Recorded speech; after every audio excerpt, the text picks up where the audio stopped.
Hi, Sharon here from Beyond Expectations. We're just going to take you through landed costs within the purchase order today. So just starting here in purchase orders, we have a invoice from an offshore supplier, and we have got some landed costs we want to add to this bill. Got a product line with a cost of 15, and down the bottom we have a landed cost function here. So the first thing you'll need to do is make sure that that is set up correctly in the Xero dashboard.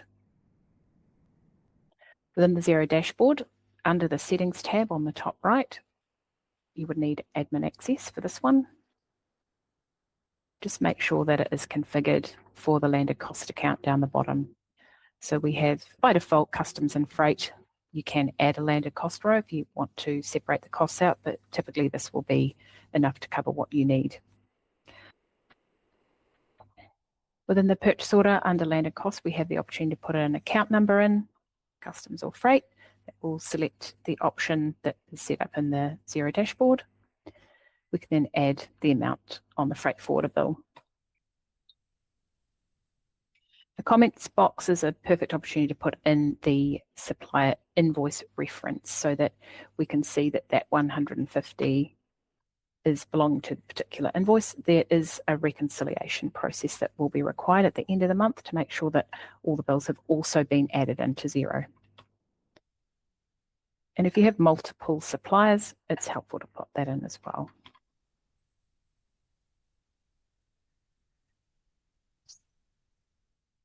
The amount that is entered in this box also must be exclusive of GST.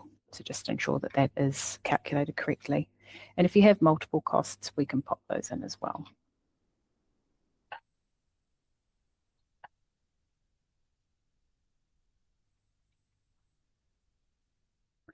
You'll see there's a drop down by value. Just pop that in there, by value, weight, or cubic meters.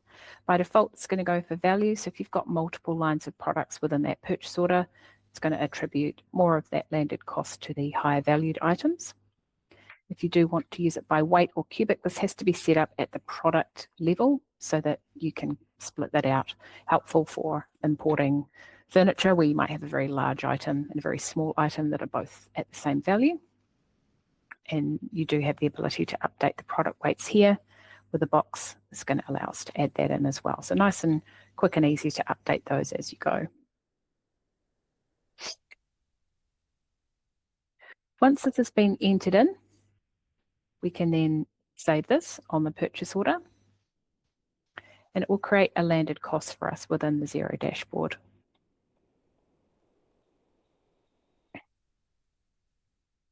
So we now have the two landed cost transactions that are sitting in here. So when this is posted across to Xero or QBO, to your accounting software, this journal will then do the correction to balance for the fact that we've added that landed cost onto the purchase order and increased the inventory value. So the other thing that also needs to happen in accounting is that these bills need to be entered in, and they would go to the exact same expense account that has been set up in the settings. Customs duty and freight and courier.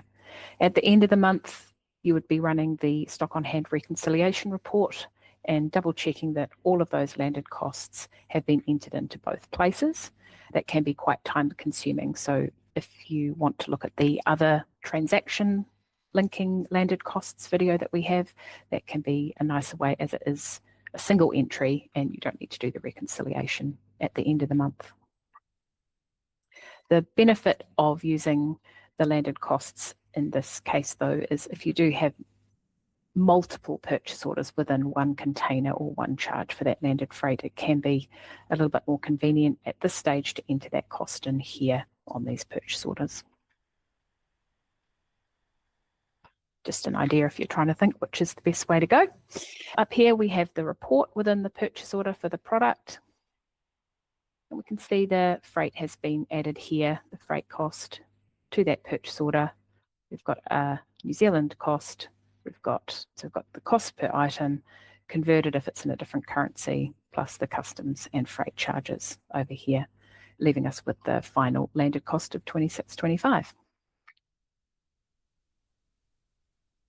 And that is how we do the landed costs. So thank you very much for watching. If you've got any questions, feel free to leave a comment or send us an email.